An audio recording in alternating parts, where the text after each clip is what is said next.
அப்பா, நீங்க மட்டும் இங்க இருந்து என்ன பண்ண போறீங்க? என் வீட்டுக்கு வந்துடுங்கப்பா, சதீஷ் சொன்னான். பதில் சொல்லாமல் பார்க்கலாம் என்பது போல் தலையசைத்தார் சுந்தரேசன். கொஞ்ச நேரத்தில் அப்பாவிடம் வந்த நரேன், அப்பா, நீங்க தனியா இருக்க வேண்டாம், என் கூட வந்துடுங்க என்றான்.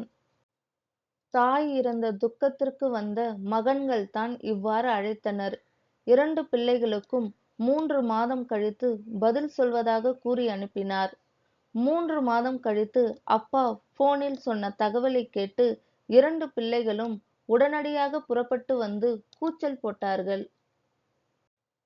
அப்பா, இந்த வயசுல நீங்க பண்ணின காரியம் கொஞ்சம் கூட நல்லா இல்லை. அம்மா போய் 3 மாசம் கூட ஆகலை. அதுக்குள்ள இன்னொரு கல்யாணம் பண்ணிக்கிட்டு வந்து நிக்கிறீங்களே, உங்களுக்கு அசிங்கமா இல்லை? சிறிது நேரம் மௌனமாய் இருந்த சுந்தரேசன் தொண்டையை கனைத்துக் கொண்டு பேச ஆரம்பித்தார். உங்க அம்மா உங்களை எல்லாம் எவ்வளவு கஷ்டப்பட்டு வளர்த்தா. கடைசி காலத்துல உங்க கூட வந்து இருக்கணும்னு ஆசைப்பட்டா. ஆனா அவ படுத்த படுக்கையா இருக்கிறதை காரணம் காட்டி அவளை நீங்க கூட்டிக்கிட்டு போய் வச்சுக்கலை. கடைசி வரை அவளுக்கு நான் எல்லாம் மனசு கோணாம செஞ்சும் பிள்ளைங்க பாத்துக்கலேன்னு மனக்குறையோடத்தான் போய் சேர்ந்தா. அப்ப எங்க மேல இல்லாத பாசம் இப்ப என் மேல ஏன் வந்திருக்கு? காரணம், நான் நல்லா திடகாத்திரமா இருக்கேன்.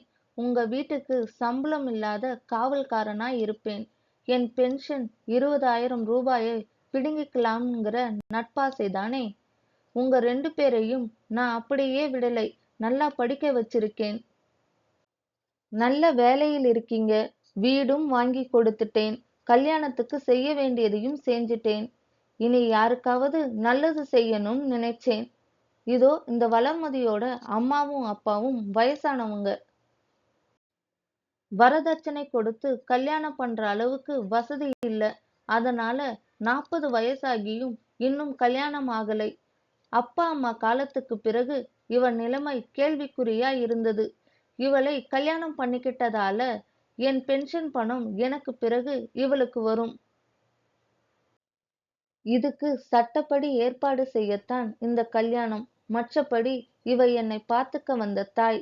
என் மனசுல எந்த களங்கமும் இல்ல. இதெல்லாம் உங்களுக்கு பிடிக்கலனா யாரும் இங்க வர வேண்டாம்.